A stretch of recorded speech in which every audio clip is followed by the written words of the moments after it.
So that's just the nature of the game, folks. And maybe that's why I've been talking with some people online about Minecraft speedruns, and there really aren't a lot of Minecraft speedruns out there. I guess if I think about it, when I think of a speedrun, I'm thinking of like, Super Mario or something like that, where there is no randomness, or there's very little randomness. You know exactly what you're up against. You know exactly when you need to jump. You just need to get really good at making all the moves. Or Pac-Man, There's not a lot of... Well, I could be wrong, but my understanding is if you know a pattern in Pac-Man, the enemies will never change what they do. And if that's the case, then the randomness becomes not a factor. Minecraft is all about randomness. Minecraft is ridiculously, insanely random. So I guess you have to be a little bit crazy to even try a Minecraft speedrun. And then you've got the other issue of the moving target. With every new version coming out, you'd basically have to do a new speedrun, and you may have different priorities even in that speedrun based on the changes they made to the game in the newest version. So there's a lot of unknowns in this thing, but that kind of makes it interesting to me. So here we are, night number 2, I believe. Yep. And off we go, looking for more Endermans to stick a sword in and get some of their luscious, delicious Ender pearls. Yeah, that sounded wrong. Anyway.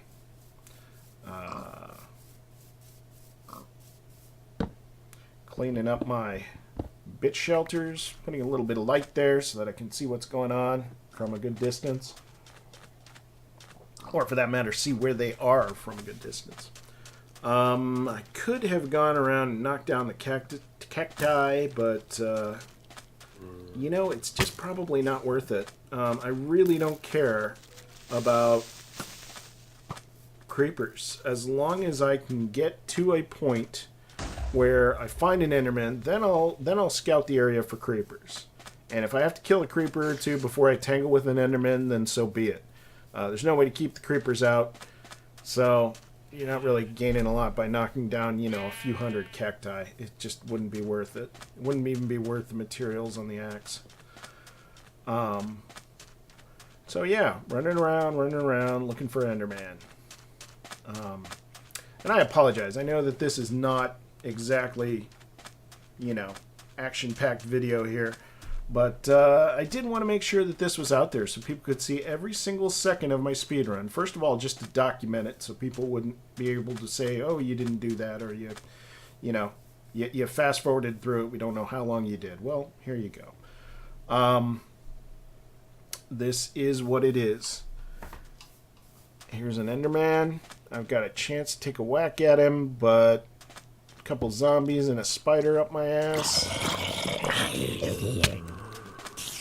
And if you folks haven't noticed, I do tend to use adult language in these videos. I'm a grown man. I'm a programmer by trade, a video game designer and programmer in my off hours. So I do tend to talk like a grown-up, and if that kind of language does not work for you, then maybe these videos aren't for you. I apologize, but that's just the way I am. That's who I am, and that's how I do my commentaries. So, I hope that works for most people, though. I'm a pretty blunt individual, and I talk directly, so hopefully there's some value in that. And here we go. And I like to piss off the Enderman and then just do something for a minute or two, because it takes him a while to get to you. I mean, he's kind of working around with teleporting and walking and teleporting and walking. So you often have a little bit of time. I mean, priority 1 obviously is to check your 6 and make sure a creeper or a spider isn't coming up behind you, or for that matter, even a skeleton. Skeleton hits you with an arrow, knocks you into the Enderman, knocks you out from under your shelter. You're dead. You're just dead. And again, hardcore mode, you're not going to respawn. You're just going to have to sit there and smile and click the button that says delete my world. Another thing I should mention, and this is a big difference between hardcore mode maybe, you know, a couple versions ago and the hardcore mode in the current version. And again, this is 1.5.2. And the issue is gear on mobs. Now, originally, skeletons and spiders had no actual gear. They were the same opponents no matter when you encountered them. They had the same basic amount of damage they were going to do to you, and you didn't really have to worry about there being any variation. That changed a couple of patches ago. And now they can actually spawn with gear in addition to their rare drops. They actually have, oh my god. Jockey alert! Oh man, he's peppering me. So you have mobs, skeletons and zombies that end up spawning in with gear. And I think we've seen a few of them. There was a zombie earlier with a male helmet, for instance. Well, I looked it up, and they actually are more likely to spawn in with gear on hard difficulty. And from a game balance perspective, I think that's kind of interesting because not only... Well, there's two factors there. First of all, it initially makes them harder. And the reason I was getting into this is because I was saying, if you get shot by a skeleton when you're fighting an Enderman, that's bad. If you get shot with a skeleton with a power 3 bow or with punch, you're fucked. You are just absolutely screwed. And it sometimes is really hard to tell whether those skeletons are using an enchanted bow or not from a distance. So there's a lot of ways to die here. Now, that actually makes things harder right off the bat. Interestingly enough, though, if skeletons and zombies have armor, or in the case of skeletons, magical bows, they are also a little more likely to drop them. I mean, you can't drop what you don't have, so not only is there a chance that they'll drop it, but I believe that the chance is actually a little higher in hardcore. But don't quote me on the second part. But the bottom line is, even if they don't drop them more frequently in normal compared to hardcore, they have them more frequently. So even if it's the same drop rate, you still get more gear. This can make a huge difference in a game like this. If someone had dropped, and I have seen this, if someone had dropped, say, an iron chest plate of projectile protection 4, that completely changes the dynamics of the whole thing. If someone had dropped a bow of power 3, that also completely changes the whole thing. In either one of those cases, I would have stopped hunting chickens and started hunting skeletons. Now, that will cut into your Enderman hunting. There's a guy with a bunch of armor. Perfect example of what I'm talking about. He's got iron armor, and I think at least one piece of this is enchanted. So, in this case, definitely worth taking the time to whack this guy and see if he'll drop his luscious, delicious armor. That's some pretty sweet gear you got right there. And I keep forgetting that you got to be careful around the cacti as well, because if an item that is dropped ends up dropping on the cacti, I believe that will break the item. The reason I put those torches there was because I heard some lava and I want to make a portal.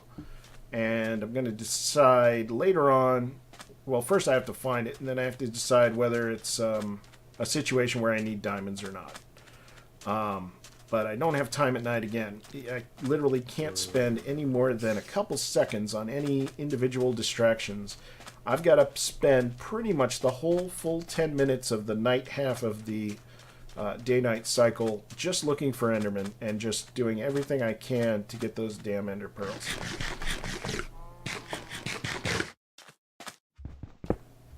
And here we go. Rain. Rain is not good. I've had rain happen several times during various playthroughs. If you are relying on just a plains biome to get your Enderman, good luck, because, again, I don't know what the exact numbers are, but I have had playthroughs where in the first week, 3 days out of 7 were raining. So that means you get 0 Endermen. Endermen are allergic to water. They will spawn in, but then they'll teleport around like crazy fools trying to find a place where they're not getting hurt by rain. So you can forget about getting an Enderman. I mean, really, at that point, the best thing you can do is go underneath and hope that an Enderman teleports down to a cave that you happen to be in. But again, good luck getting, 4 Ender Pearls that night. It's not gonna happen. You might get real lucky, but you certainly wouldn't be able to count on it.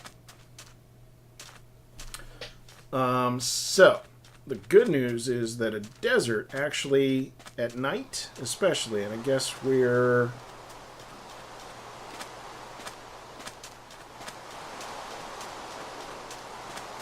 looking at daytime, but once it gets to nighttime, if it's still raining, and this could be an overcast thunderstorm type day.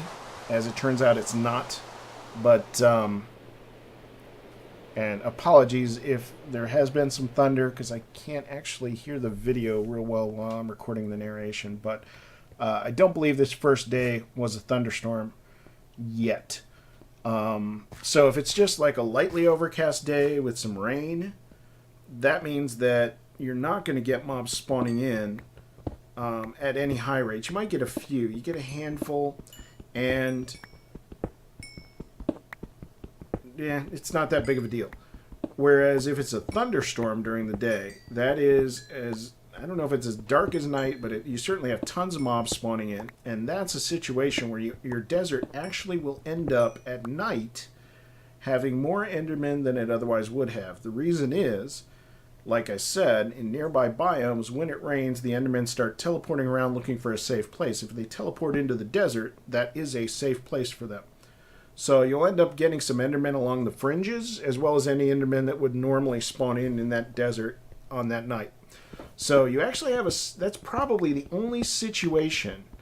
It's kind of like doubling down in blackjack. It's the only situation where you kind of have a little bit of an advantage. And you can actually work that advantage, but so during the day, I still got to basically dig through, get iron, I'm going to be digging up lapis and redstone. The only reason I'm doing that is to get more experience points. And it's really not a big deal to do it. It takes just seconds, and it's well worth it.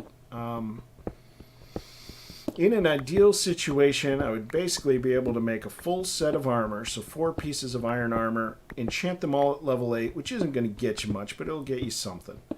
And then have a magical bow and a magical sword. If I'm lucky, and so that's 48 levels total, I think. If you're doing 8 for each one.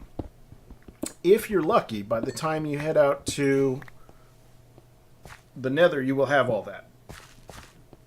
Excuse me.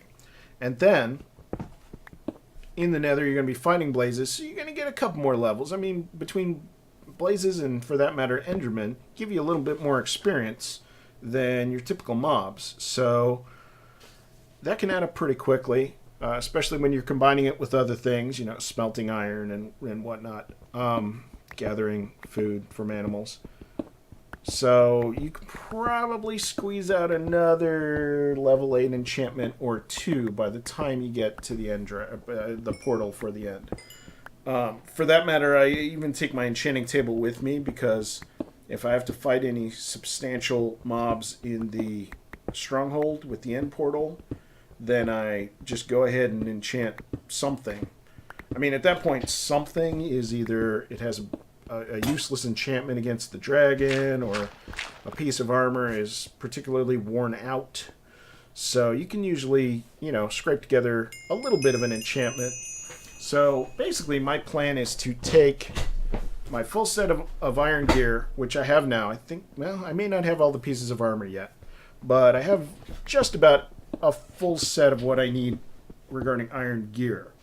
And then I'd like to take between a half stack and, if I could get a full stack, that'd be great, of iron.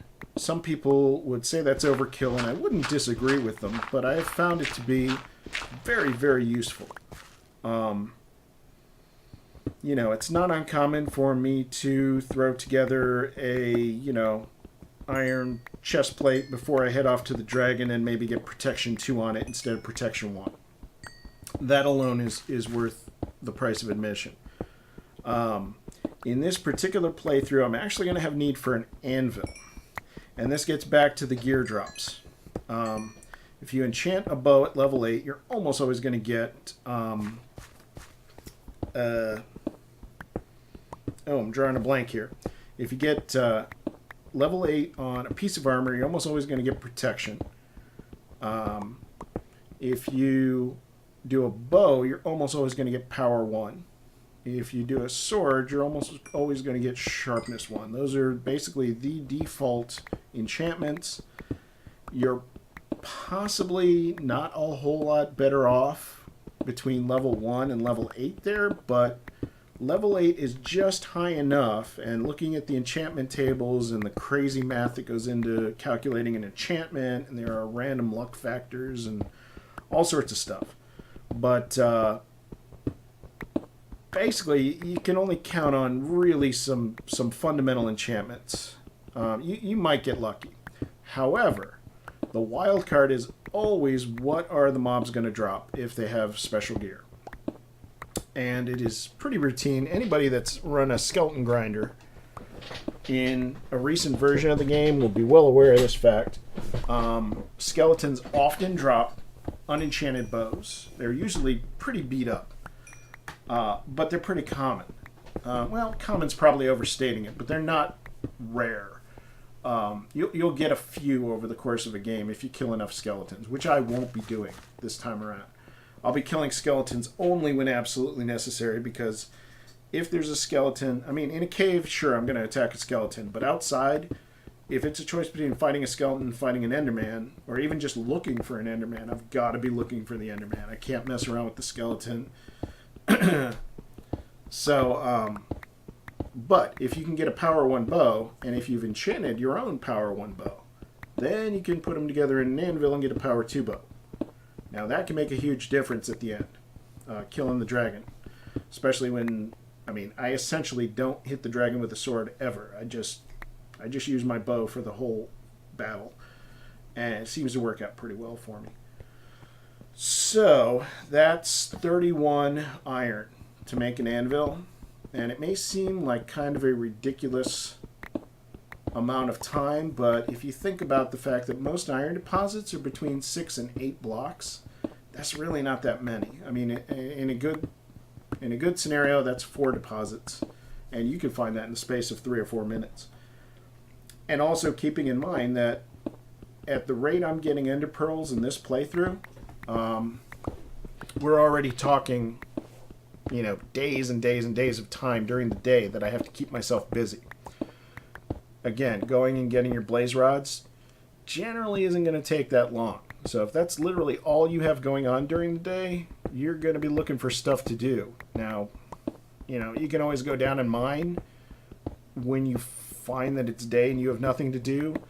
Instead of doing that, I just flipped it over and said, I'm just going to spend a couple days down at the bottom looking for lots of iron, a decent amount of coal, possibly some gold, because gold is highly enchantable. If you had a few extra levels for an enchantment, slapping it on a gold sword fairly early on is not a bad idea. Gold is actually the most enchantable substance. And it's not going to last very long, but if I were to get looting 1 on a gold sword, which I haven't done despite several attempts. I don't think I attempted in this speedrun, but I did try it in some of my previous speedruns. And if I did get even looting 1, that would make a huge difference, because I would use that exclusively for Enderman, and even if it got me 1 or 2 extra Ender Pearls, that's a substantial portion compared to the 15 I need. So, but other than that, I'm really just looking for diamonds and iron. And really, once I find the diamonds, I have to seriously consider wrapping it up and getting the hell out and doing other things. So here you have some basic, I wouldn't even call this isn't even really branch mining as much as just digging some, 5-block squares and digging holes out in the walls just to see.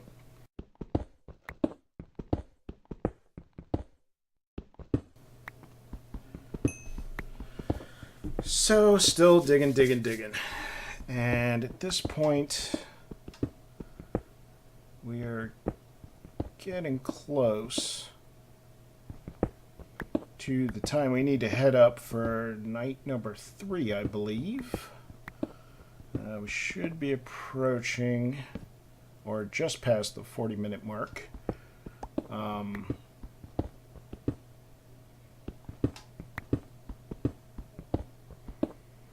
I did have a stopwatch on my desk for the whole time I was playing this. Some people might consider that cheating, but I do that for all my videos anyway. I need to know how long the videos are and when to stop and things like that. So I believe that the best thing, yeah, heading on up and throwing some crap away. Inventory maintenance is another issue. I tend to be kind of anal retentive about my inventory, and I probably could be a little more flexible about it, especially at the beginning, rather than wasting time throwing away things I don't need, just basically waiting until I have a full inventory. But well, different play styles, I guess. When you're talking about a 4-hour time frame, 20 seconds managing your inventory isn't really a big deal. So, and we're right back into night 3, trying to kill us some Ender people. Don't want to be sexist about it. I don't know what their gender is. Ender folk, Ender persons.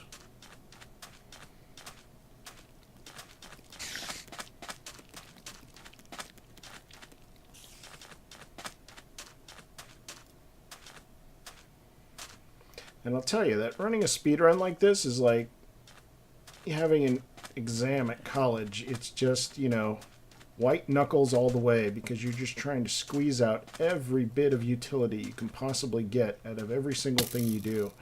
And needless to say, you're not going to get everything perfect in a 4-hour time frame, but or even a 2-hour time frame for that matter. But which again, really, this distances something like this from, like, Super Mario World speedrun, where the timing is critical and people will look at it and say, oh, he missed that jump, I can get that jump. Well, you're not going to have the same situation, even if you did use the same seed. What's the point? You already know where the biomes are, for that matter, where the lava is, where the diamonds are. It's not the same thing as me coming into this before. So, I guess on some level, all Minecraft speedruns are kind of apples and oranges. You can't really compare them, but I do think that my general approach, my general strategy will work on probably like a quarter of the the randomly generated Minecraft worlds. Maybe less, maybe more like a 1/6 or an 1/8, but there's a healthy percentage of Minecraft worlds. If you have some desert or some plains nearby, you're generally going to be okay as far as when it comes to Enderman. If you have a situation where it's all plains, then you got to kind of hope for no rain. But if you have no rain, then it's really about equal with the desert as far as just the number of Endermen and your likelihood of getting pearls every night.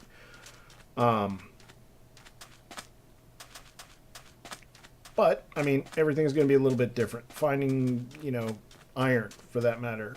How long it takes you to find coal, if you're doing that instead of making charcoal. There are lots of different ways you can slice this. There are lots of different techniques that could be used, and I certainly would not propose that the techniques I'm using here... Am I getting finally out into the second part of this desert? Not quite, but when I cross the river, I'll be into the second part of the desert. But there are a lot of different ways you could do this. There are a lot of different techniques. One thing I did, for instance, was I used arrows to destroy the crystals in the end before fighting the dragon. Well, turns out you can do that with snowballs. So if you have a taiga or an icy plains nearby, you can get tons of snowballs. Now, I don't know that I would want to take stacks of 16 snowballs to the end, but, you know, it's one approach. And it would be a hell of a lot easier to gather than arrows. So, lots of different tweaks all along the way, but I think the general approach of just basically, can I maximize getting ender pearls? And if anybody can suggest any way in which I can get more ender pearls, I would love to hear it. Please, please feel free to leave comments and let me know. But as far as I can tell, what I'm doing here is about the only way you can maximize getting endermen and therefore ender pearls. And again, the whole villager trading thing I think is a non-starter. Yeah, theoretically it could work, but I think it's a lot less likely than what I'm doing. And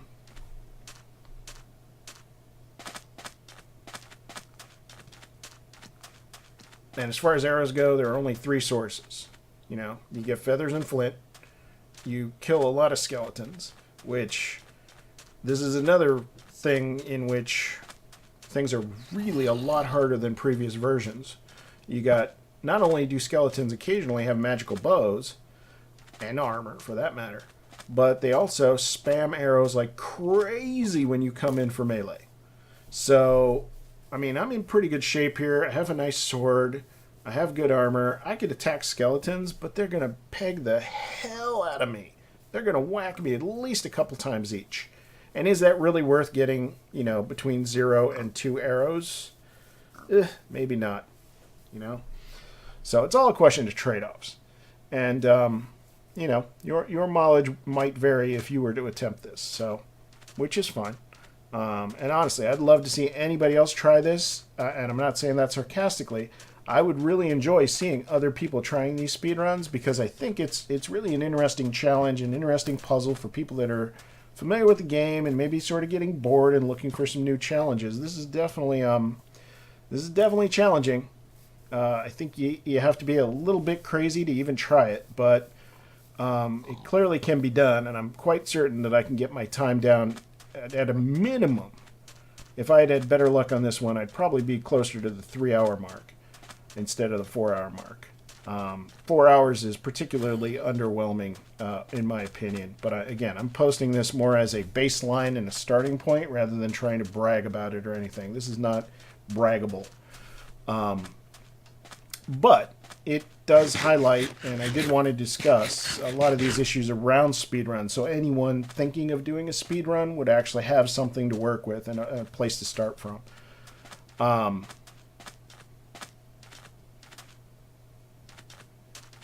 So, sun up at the end of day 3 and the beginning of day 4.